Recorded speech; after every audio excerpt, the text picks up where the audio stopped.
बिस्मिल्लाहिर्रहमानिर्रहीम। अस्सलाम वालेकुम स्टूडेंट्स। आज की इस वीडियो में बात करेंगे हमारे पास जी चैप्टर नंबर 3 है 9th क्लास का। आज उसका पहला लेक्चर है। उसमें बात करेंगे डोबरेनर ट्राइड्स क्या होता है, न्यूलन एक्टिव्स क्या होते हैं और मेंडलीफ प्रोडक्ट टेबल जो था उसके ऊपर बात करेंगे। उसका पहला पार्ट डिस्कस करेंगे और उसके बाद बात करेंगे पास्ट पेपर जो है, इन तीनों टॉपिक से रिलेटेड पास्ट पेपर जो क्वेश्चन आ चुके हैं उनके ऊपर भी देखेंगे कौन कौन से सवाल आए हुए हैं। तो चलिए स्टार्ट करते हैं। हमारे पास जो है पहले तो उसका बैकग्राउंड देख लेते हैं। तो कहते हैं कि 19th सेंचुरी के अंदर जो है वो केमिस्ट जो थे उन्होंने काफ़ी ज़्यादा मेहनत की, एफर्ट की एलिमेंट को अरेंज करने की सिस्टमेटिक मैनर के साथ। और उन्होंने एफर्ट के नतीजे में उन्होंने एक पीरियोडिक लॉ पेश किया। और पीरियोडिक का मतलब होता है रेगुलर पैटर्न, कि अगर एलिमेंट को एक रेगुलर पैटर्न के साथ अरेंज कर दिया जाए तो उसको उन्होंने नाम दे दिया पीरियोडिक टेबल का। और उस पीरियोडिक टेबल के मुताबिक जो था, अगर तो एलिमेंट जो है वो अगर इस तरह ग्रुप में क्या नाम है एक कॉलम में मौजूद है तो उन्होंने नाम दिया कि ये ग्रुप है। और अगर एलिमेंट जो है इस तरह रो के अंदर है, हॉरिजॉन्टल लाइंस में मौजूद है, तो उसको उन्होंने नाम दे दिया पीरियड का। ठीक होगी बात। अब नेक्स्ट बात करते हैं जी। कहते हैं कि अब ये जो है कि पीरियड टेबल एक ही जगह बहुत सारे एलिमेंट इकट्ठे हो गए तो बहुत सारी इन्फॉर्मेशन जो है यहाँ से मिल सकती थी साइंटिस्ट को। अब उसके बाद जो है जब उनको अरेंज करने की बारी आई तो बहुत सारे साइंटिस्ट ने जो है अपना अपना जो है वो रोल प्ले किया। डिफरेंट जो है वो केमिस्ट जो थे उन्होंने एलिमेंट को अरेंज करने की कोशिश की। तो उसमें डोब्रेनर भी था। डोब्रेनर ने ट्राइड्स अपना एक ऑब्जर्वेशन पेश की। जर्मन केमिस्ट था डोब्रेनर, और उसने जो है अपनी ऑब्जर्वेशन इस तरह पेश की कि उसने कहा कि अगर दो एलिमेंट की मैसेज को प्लस करके टू पे डिवाइड करें तो दरमियान वाले जो है मैस दरमियान वाले एलिमेंट की मैस आ जाती है। ठीक होगी बात। देख लें यहाँ पे भी दो एलिमेंट है, पहले वाला और लास्ट वाले एलिमेंट की जो है मैथ्स को प्लस करें, टू पे डिवाइड करें तो जो हमारे पास मैथ्स आती है वो तीसरे दरमियान वाले एलिमेंट की मैथ्स आती है। इसी तरह से जो है उसने जो है वो 9 एलिमेंट को लिया और उसने जो है मैथ्स को निकाला और अरेंज करने की कोशिश की, लेकिन वो अरेंज नहीं कर सका।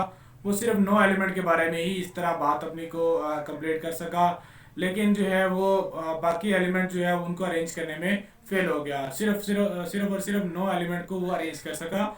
और ये जो क्लासिफिकेशन थी उसने कोई वाइड एक्सेप्टेंस बड़ा स्कोप हासिल नहीं कर सकी। नेक्स्ट है जी हमारे पास न्यूलैंड ने न्यूलैंड ने भी अपनी कोशिश पेश की, ऑब्जर्वेशन पेश की। तो उसने क्या था कि कैनिजारो ने जो है वो डिफरेंट जो है वो एलिमेंट की मैसेज को जो है वो डिटरमाइन किया। उसके बाद फिर से जो है वो एलिमेंट को अरेंज करने की कोशिश की गई। तो उसमें न्यूलैंड, ब्रिटिश केमिस्ट था न्यूलैंड, उसने 1864 के अंदर एलिमेंट को अरेंज करने की कोशिश की और उसने अपना लॉ पेश किया जो था न्यू लॉ ऑफ डक्टिव्स। तो फेस देख लें उसका न्यूलैंड्स का। अब इसी इसके मुताबिक ये था, उसने कहा था repetition in physical chemical properties of every 8 element if they rearrange in their increasing atomic message. कहता ये है कि अगर हम एटॉमिक मैसेज की बेस पे एलिमेंट को अरेंज करें तो हर 8 एलिमेंट के बाद जो 9वां एलिमेंट होगा उसकी केमिकल प्रॉपर्टीज होंगी वो पहले वाले के साथ मैच करेंगी। इसीलिए वो क्या होगा कि 9वां एलिमेंट जो होगा, हार्ट के बाद 9 नहीं आएगा बल्कि वो कहाँ पे आएगा, यहाँ पे आएगा। 9वां एलिमेंट जो होगा वो पहले वाले के नीचे आएगा। बात समझ आई। इस तरह उसने कहा था कि अगर हम क्या कर सकते हैं, इसको प्लेस कर सकते हैं। अब यहाँ पे उसने थोड़ा सा मैं आपको समझाने की कोशिश करता हूँ। देखिए लिथियम है 1 2 3 4 5 6 7 है। अब 7 के बाद 8वां एलिमेंट जो है वो नोबल गैसेस उस टाइम डिस्कवर नहीं हुई थी। तो नोबल गैस इंक्लूड करें, नियोन को इंक्लूड करें तो 8 बन जाते हैं एलिमेंट। अब 8वें के बाद सोडियम जो था वो 9वां था। सोडियम जो था 9वां था एलिमेंट जो था उसकी जो केमिकल प्रॉपर्टीज जो थी वो मैच कर रही थी किसके साथ, पहले वाले के साथ। तो इसने इस वजह से उसने कहा था कि लिथियम के बाद नीचे आएगा वो सोडियम आएगा। वो इस तरह अरेंज नहीं होगा, आगे की तरफ नहीं जाएगा, बल्कि क्या आ जाएगा, वो कट होकर वो नीचे आ जाएंगे एलिमेंट जो होंगे। और उस तरह उसने अपना जो है एक पीरियोडिक टेबल पेश किया। देखिए न्यूलैंड ऑक्टेव्स का एक टेबल था जिसमें था लिथियम के बाद सोडियम, उसने पोटाशियम था, बाकी भी एलिमेंट जो थे इसने अरेंज किए थे एटॉमिक मास के बेस पे। लेकिन इसमें जो है वो क्या था, इसने एक तो जगह नहीं छोड़ी थी अनडिस्कवर्ड एलिमेंट के लिए। दूसरा ये था कि क्या नाम है, नोबल गैसेस उस टाइम जो है वो डिस्कवर नहीं हुई थी। नोबल गैसेस के बारे में भी उसने कुछ नहीं बताया था, ना ही उनके लिए जगह छोड़ी थी। तो ये थी उसकी लिमिटेशंस। ठीक है, ऊपर पढ़ लें आप लोग। उसके बाद मेंडलीव प्रोडक्ट टेबल। मेंडलीव ने जो है वो ओनली 63 एलिमेंट को अरेंज किया और किस बेस पे, इंक्रीजिंग एटॉमिक मास की बेस पे अरेंज किया। और कैसे अरेंज किया था, उसने कहा था कि एटॉमिक मैसेज की बेस पे उसने क्या नाम है तमाम के तमाम एलिमेंट को उसने अरेंज किया, लेकिन उसमें भी जो है वो मिस्टेक थी। मिस्टेक क्या थी उसके ऊपर बात कर लेते हैं। Dead element with similar properties, ये जो था आप लोगों के पास जो पीरियोडिक टेबल था एटॉमिक मास की बेस पे अरेंज किया गया। देखिए 4 6 9 10 इस तरह एटॉमिक मास जो है बढ़ती जा रही है, उसके ऊपर उसने अरेंज कर दिया था एलिमेंट को।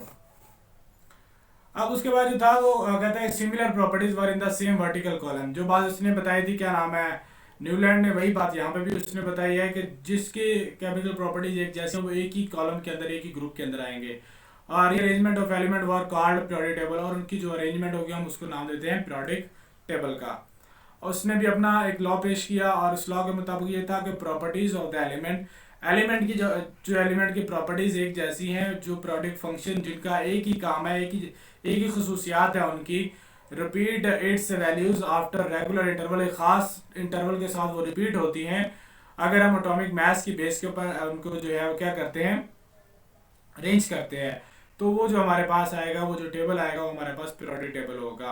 अगर हम एटॉमिक मास की बेस पे अरेंज करें एलिमेंट को, ऐसे एलिमेंट जिनकी केमिकल प्रॉपर्टीज एक जैसी होती हैं वो एक दूसरे के नीचे आ जाएंगे और रिपीट होंगे आफ्टर 8 एलिमेंट्स। लिमिटेशन क्या थी इसकी? लिमिटेशन जो है आफ्टर 8 इसका क्या नाम है repeat its values at regular interval का मतलब क्या है? मतलब ये है कि देखिए खास इंटरवल के साथ, यहाँ पे देखें ये 0 है, ये 1 है, ये 2 है, ये 3 है, 4 है, 5 है, एक खास पॉइंट के साथ खास इंटरवल के साथ वो क्या हो रही है, वो चेंज हो रही है वैल्यूज उनकी। लिमिटेशन क्या है इसकी एलिमेंट लीफ की? ये बहुत ज़्यादा पूछी जाती है, शॉर्ट क्वेश्चन में आ जाती है। इसमें था position of isotope could not be explain. अब चूंकि मैथ्स की बेस पे अरेंज किया है तो हर एलिमेंट की जो है वो क्या होते हैं, उनके कुछ ना कुछ आइसोटोप होते हैं। जैसा कि हाइड्रोजन के 3 है, मैथ्स जो है तीनों की डिफरेंट है। अब 3 है हाइड्रोजन के आइसोटोप है, तो तीनों की एक जगह पे जो है वो कैसे प्लेस करेगा एटॉमिक मैथ्स की बेस पे अरेंज करेंगे पीरियोडिक टेबल को। तो ये भी एक खामी थी कि वो उसने जो है पोजीशन ऑफ आइसोटोप के बारे में एक्सप्लेन नहीं किया कि अगर एलिमेंट के आइसोटोप होंगे तो उसको कैसे अरेंज करेंगे।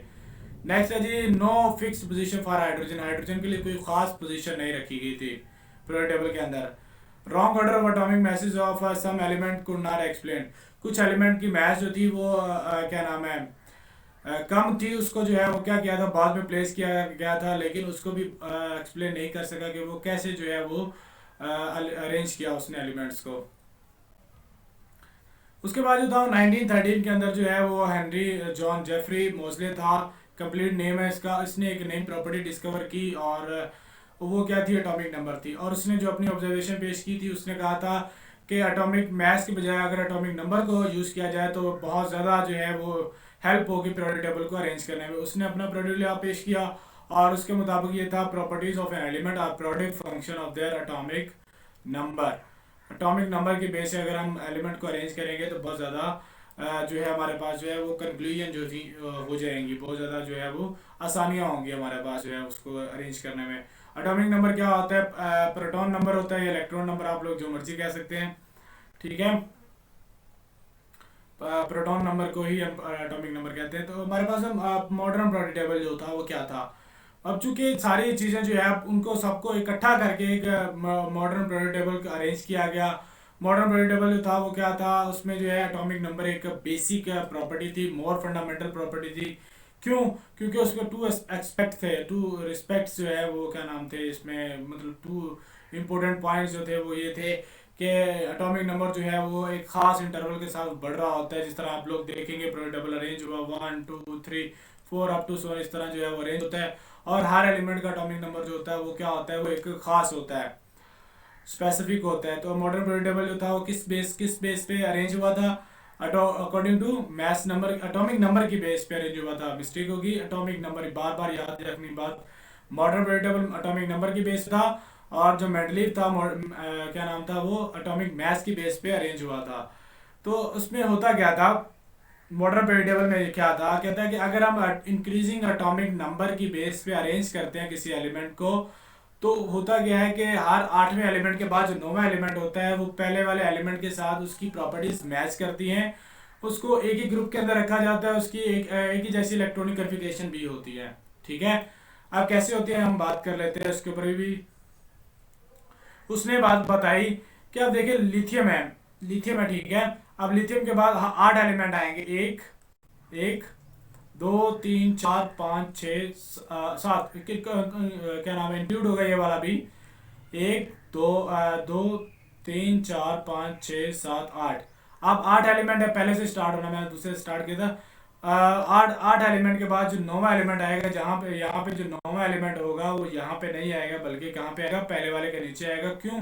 क्योंकि उसकी केमिकल प्रॉपर्टीज एक जैसी हैं, उनकी इलेक्ट्रॉनिक कन्फिग्रेशन एक जैसी है। आखिरी शेल में इलेक्ट्रॉन भी एक एक ही है इनमें, ठीक है, और उनको प्लेस भी एक ही ग्रुप के अंदर किया जाएगा।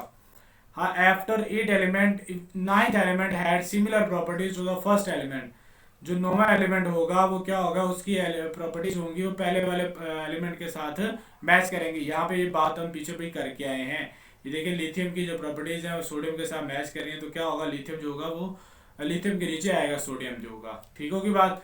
अब कंक्लूड करें थोड़ा सा, अगर हम पूरा सारे का सारा, तो ट्राइएड जो हमने सबसे पहले देखा, तो ट्राइएड में ये बात की गई है कि अगर हमारे पास 3 एलिमेंट हो तो तीनों में पहले और आखिरी वाले की मैथ को प्लस करें और उनको जो है 2 पे डिवाइड करें, तो हमारे पास जो मैथ आएगी वो क्या होगी, वो दरमियान वाले मैथ आएगी, दरमियान वाले एलिमेंट की मैथ आएगी। और इसी तरह से हमारे पास न्यूलैंड जो था, वो न्यूलैंड ने क्या किया था, न्यूलैंड ऑक्टिव ने कहा था कि अगर एक एलिमेंट पहला और 8 एलिमेंट है, ठीक है, 8वें के बाद जो 9वां एलिमेंट होगा उसकी प्रॉपर्टीज होंगी वो पहले वाले के साथ मैच करेंगी। लिहाजा क्या होगा कि 9वां एलिमेंट पहले वाले के नीचे आएगा। लेकिन उसने जो है वो अनडिस्कवर्ड एलिमेंट के बारे में जगह नहीं छोड़ी थी, और ना ही उसने जो है वो नोबल गैसेस के बारे में बताया था। उसके बाद मेंडलीव जो था, मेंडलीव ने 63 एलिमेंट को डिस्कवर किया था, एटॉमिक मास बेस पे उसने अरेंज किया था एलिमेंट को।